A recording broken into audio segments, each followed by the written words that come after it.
మాజీ ముఖ్యమంత్రి వైఎస్ జగన్మోహన్ రెడ్డికి ప్రజలే ప్రతిపక్ష హోదా ఇవ్వలేదు అంటూ గన్నవరం ఎమ్మెల్యే ప్రభుత్వ విప్ యార్లగడ్డ వెంకట్రావు పలు విమర్శలు చేశారు.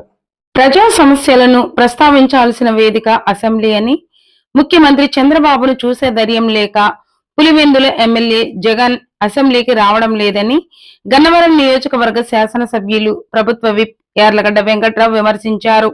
గురువారం రామవరప్పాడులో జరిగిన ఓ కార్యక్రమంలో ఆయన మాట్లాడారు. జగన్ ప్రజా దర్బార్ నిర్వహించడం హాస్యాస్పదమని, ప్రజా దర్బార్లో వచ్చిన ఫిర్యాదులను జగన్ సొంత నిధులతో పరిష్కరిస్తారా అని ప్రశ్నించారు. అసెంబ్లీ సమావేశాలకు రాకుండానే మైక్ ఇవ్వడం లేదంటూ అసత్యాలు చెబుతున్నారని, జగన్ కు మైక్ ఇవ్వరేమోనన్న ఫోబియా పట్టుకుందని ఎద్దేవా చేశారు. అసెంబ్లీకి రాకపోవడం అంటే ప్రజాస్వామ్యాన్ని, శాసనసభను అవమానించటమే అన్నారు. 1994లో కాంగ్రెస్ కు ప్రతిపక్ష హోదా లేనప్పటికీ అప్పటి ప్రజాప్రతినిధులు శాసనసభకు వచ్చారని గుర్తు చేశారు.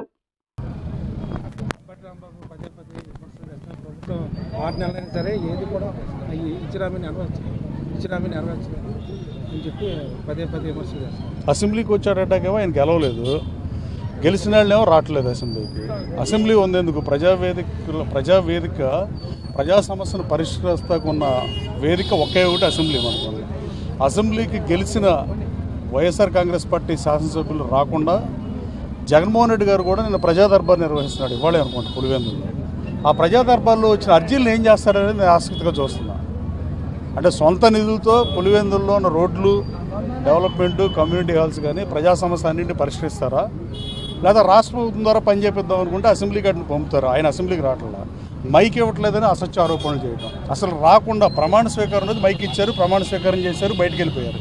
మళ్ళీ వాళ్ళు రాకుండా మైక్ ఇస్తారో ఎవరో అంటే ఫోబియా టైప్లో వస్తే మైక్ ఎవరో వాళ్ళ కాళ్ళే ఊహించుకుని మానేయటం బాధాకరం. ప్రజాస్వామ్యంలో ప్రజాస్వామ్యం మీద దాడిది, అలాగే ఓటేసిన ప్రజల మీద దాడి, అలాగే ప్రజాస్వామ్యాన్ని అపహరించడం, శాసనసభను అవమానించడం ఆంధ్రప్రదేశ్ రాష్ట్ర రాజకీయాల్లో ఎప్పుడైనా ఉందా ఇలాంటిది? ఒక్కసారి 94లో ప్రతిపక్ష హోదా లేకపోతే కాంగ్రెస్ పార్టీకి ఆ రోజు పి జనార్దన్ రెడ్డి గారు కానీ పిసిసి ప్రెసిడెంట్ కానీ వచ్చారా రాలేదా? అలాగే ఇప్పుడు శాసన మండలికి ఎందుకు వెళ్తున్నారు ప్రజలకు సమాధానం చెప్పాల్సిన అవసరం ఉంది. రాజ్యసభ సభ్యులు ఎందుకు వెళ్తున్నారు? విజయసాయి రెడ్డి గారు వీళ్ళందరూ ఎందుకు వెళ్తున్నారు రాజ్యసభకి? అలాగే లోక్సభలో వీళ్ళు గెలిచింది 9 ఎంపీలు, వీళ్ళు ఎందుకు వెళ్తున్నారు లోక్సభకి? వీళ్ళకి ప్రధాన ప్రతిపక్ష హోదా ఉందా లోక్సభలో కానీ రాజ్యసభలో కానీ? ఇవన్నీ దుర్మార్గంగా భావిస్తున్నా ప్రజలు అన్నీ గమనిస్తారు. చంద్రబాబు నాయుడు గారు ప్రతిపక్ష హోదా తీసేస్తానని చెప్పి ఆ రోజున అన్ని రకాల ప్రయత్నాలు సర్వశక్తులు ఒడ్డి 9 తెలుగుదేశం పార్టీ శాసనసభ్యుల్ని, ఒక జనసేనకు ఒకే ఒక శాసనసభ్యుడు ఆ రోజు గెలిచుంటే అతన్ని లాక్కున్నప్పుడు ఈ నీతి సూత్రాలు గుర్తులేదు వాళ్ళకి. ఆ 5 శాసనసభ్యులు లాక్కున్నప్పుడు 9 పోతే చంద్రబాబు నాయుడు గారు ప్రతిపక్ష హోదా పోగా రాష్ట్ర ప్రజలు 151 సీట్లు ఇచ్చి ఆ రోజు అధికారం ఇచ్చారు. పార్టీ పెట్టిన ఫస్ట్ ఎన్నికల్లో 67 శాసనసభ టికెట్లు ఇచ్చి ప్రతిపక్ష హోదా ఇస్తే ఆ రోజు అసెంబ్లీకి వచ్చి మధ్యలో మానేసిన పరిస్థితి. కానీ తర్వాత 151 మంది ఎమ్మెల్యేలు గెలిచిన తర్వాత సభానాయకుడిగా సభను నడిపావు. అంటే శాసనసభ మీద నీకు గౌరవం ఉందా లేదా అని మాజీ ముఖ్యమంత్రి గారిని అడుగుతున్నా. అసలు శాసనసభకు రానప్పుడు తన పార్టీ నుంచి గెలిచిన కొత్తగా ఎన్నికైన ఎమ్మెల్యేలు కూడా తీవ్ర మదనపడే పరిస్థితి. అసలు మనం అసెంబ్లీకి వెళ్తామా, అసెంబ్లీ చూడకుండానే 5 ఏళ్ళ పదవి కాలం అయిపోతుందని ముందు వాళ్ళ మనోభావాలు తెలుసుకోవాల్సిందిగా కోరుతున్నా. పనికిమాలిన వెధవులకు మంత్రులు ఇచ్చి, బూతులు తిట్టేవాళ్ళకి మంత్రులు ఇచ్చి ప్రజలు నిన్ను తిరస్కరిస్తే దానికి ప్రజలు నిందిస్తావా అని అడుగుతున్నాను నేను. అలాగే రాష్ట్రంలో 1955 నుంచి ఎప్పుడూ జరగనంత అత్యంత తక్కువ అభివృద్ధి జరిగిన ప్రభుత్వం గత వైసీపీ ప్రభుత్వం కాదా అని అడుగుతున్నా.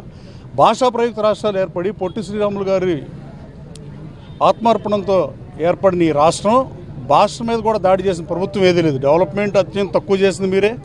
అలాగే భాష మీద దాడి చేసిన ఏకైక ప్రభుత్వం కూడా జగన్మోహన్ గారి ప్రభుత్వమే.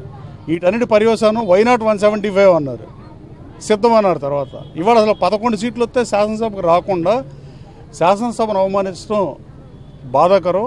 అది సభ్య సమాజం గమనిస్తుంది. ప్రజలు నీకు ప్రతిపక్ష హోదా తీసేస్తే మమ్మల్ని ఏం చేయమంటావు? 11 మంది శాసనసభ్యుల్ని ప్రతిపక్ష పార్టీ ఎవరు? ఇప్పుడు ఈ రాష్ట్రంలో ప్రధానంగా ఉన్న పార్టీల్లో Telugu Desam party, Janasena party, BJP, communist పార్టీలు, వీటికన్నా వైసీపీ గతంలో అధికారంలో ఉన్న పార్టీ. ఇవాళ ప్రతిపక్ష పార్టీ ఎవరు? మేము ముగ్గురం కలిసి పోటీ చేసాం. ఎన్డీఏ కూటమిలో తెలుగుదేశం, జనసేన, బీజేపీ కలిసి ఉన్నాయి. కమ్యూనిస్ట్ పార్టీలకు ప్రాతినిధ్యం లేదు దురదృష్టవశాత్తు రాష్ట్ర శాసనసభలో. కానీ శాసనసభలో ప్రాచుర్యం వైఎస్ఆర్ కాంగ్రెస్ పార్టీ అధినేత ఎవరు? జగన్మోహన్ రెడ్డి గారు పార్టీ అధ్యక్షుడిగా, ప్రతిపక్ష నాయకుడిగా ప్రతిపక్ష హోదా అనేది నీకు ప్రజలు ఇవ్వలేదబ్బా, మేమేం చేస్తాం అతను సుస్పష్టంగా చెప్పాల్సిన అవసరం ఉంది.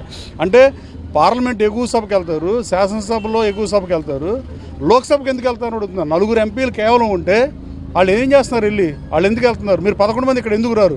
ఢిల్లీలో ఒకటి, ఆంధ్రప్రదేశ్ రాష్ట్రంలో ఒకట. ఆంధ్రప్రదేశ్ రాష్ట్ర ప్రజలే ఆ 4 ఎంపీలను గెలిపించారు, ఈ 11 మంది శాసనసభ్యులు కూడా గెలిపించారు. ఇది దుర్మార్గంగా నేను భావిస్తున్నా. ఇది ముమ్మాటికి శాసనసభను అవమానించడమే, రాష్ట్ర ప్రజలను అవమానించడమే. అంటే నాకు ఓటు వేయకపోతే, నాకు ప్రతిపక్ష హోదా ఇవ్వకపోతే, నాకు ఇన్ని సీట్లు అంటూ ఇస్తేనే నేను అసెంబ్లీకి వెళ్తానని మీరు ఎన్నికలకు ముందే చెప్పి ఉండాల్సింది. వైనాట్ 175 సిద్ధమని కాకుండా నాకు కనీసం ప్రతిపక్ష హోదా కానీ ముఖ్యమంత్రి కానీ ఇస్తేనే ఈ శాసనసభకు వస్తా, లేకపోతే నేను రానని చెప్పాల్సిందే. ఈయన ఉన్నాళ్ళ హోదా తీద్దామని ప్రయత్నం చేసిన మాట వాస్తవమా కాదా జగన్మోహన్ రెడ్డి గారిని అడుగుతున్నా. చంద్రబాబు నాయుడు గారు హోదా తీద్దామని ట్రై చేశాడా, ట్రై చేయలేదు? మీడియా సోదరు మీరు చెప్పండి. ఆ రోజున శాసనసభ్యులు మద్దతు సరిపోక 6గురిని చేల్చలేక తెలుగుదేశం పార్టీలోంచి 4గురితో ఆగిపోయింది. ఇక్కడ గన్నవరం కానీ, అక్కడ వైజాగ్ కానీ, ఇక్కడ గుంటూరు కానీ ఈ ఎమ్మెల్యేలు 4గురే వస్తాం వల్ల చంద్రబాబు నాయుడు గారు ప్రతిపక్ష హోదా తీలేకపోయారు. కానీ ఇవాళ శాసనసభను అవమానిస్తున్నాడని రాష్ట్ర ప్రజలందరూ చర్చించే పరిస్థితి. ఇంకా కొన్నాళ్ళు పోతే తాడేపల్లిలోనే 11 మంది శాసనసభ్యులతో మాక్ అసెంబ్లీ పెడతామని ఒకసారి. ఇలాంటి పరిస్థితులు బాధాకరం. ఇది రాష్ట్రానికి ఏమాత్రం మంచిది కాదు. ప్రజాస్వామ్యం పరిడి వెళ్ళాలంటే సభానాయకుడితో పాటు అలాగే ప్రతిపక్ష పార్టీ ఎమ్మెల్యేలు ఎవరైనా శాసనసభ గెలిస్తే, అలాంటి కమ్యూనిస్ట్ పార్టీ యోధులను ఏమనుకోవాలి, ఒకళ్ళు ఇద్దరు శాసనసభలో ఉన్న వాళ్ళు అన్నిసార్లు శాసనసభలో ప్రజాస్వామ్యం ఎలుగెత్తి చాటిన పరిస్థితి. వాళ్ళకే ఇవాళ సీట్లు రాని పరిస్థితిలోకి వెళ్ళింది. రాష్ట్ర ప్రజలన్నీ గమనిస్తున్నారు. వైఎస్ఆర్ కాంగ్రెస్ పార్టీకి తగిన గుణపాఠం చెప్తారు. నువ్వు బూతులతో మాటలు దాడి చేపించింది మీ ప్రభుత్వం కాదని అడుగుతున్నా. గత మంత్రులు వాళ్ళ పనికిమాలిన వెధవలను మంత్రులుగా పెట్టుకోవడం వల్ల, అలాగే అభివృద్ధి అత్యంత తక్కువ చేయడం వల్ల, భాషా ప్రయుక్త రాష్ట్రంలో తెలుగు భాష మీద దాడి చేయడం వల్ల ఈ రాష్ట్రంలో ఊరు వాడ ఏకమై ప్రజలందరూ నీకు 11 సీట్లు ఇస్తే నువ్వు ప్రజలను అవమానిస్తావా శాసనసభకు రాకుండా అని.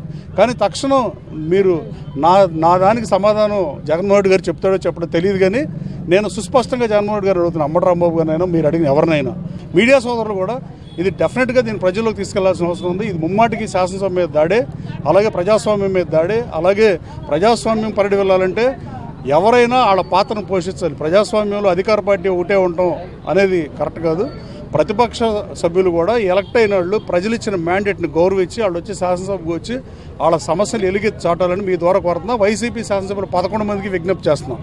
Come and discuss what ever you want to, మీ కాన్షియన్సీ విషయాలు కానీ లేదు రాష్ట్ర విషయాలు కానీ ఇక్కడికి వచ్చి డిస్కస్ చేయండి. అంటే అంబటి రాంబాబు గారు అంటే రాజకీయాల్లో గెలుపోవడం సహజం. 270 ఓట్లతో ఈ నియోజకవర్గంలో 2019లో ఓడిపోయా.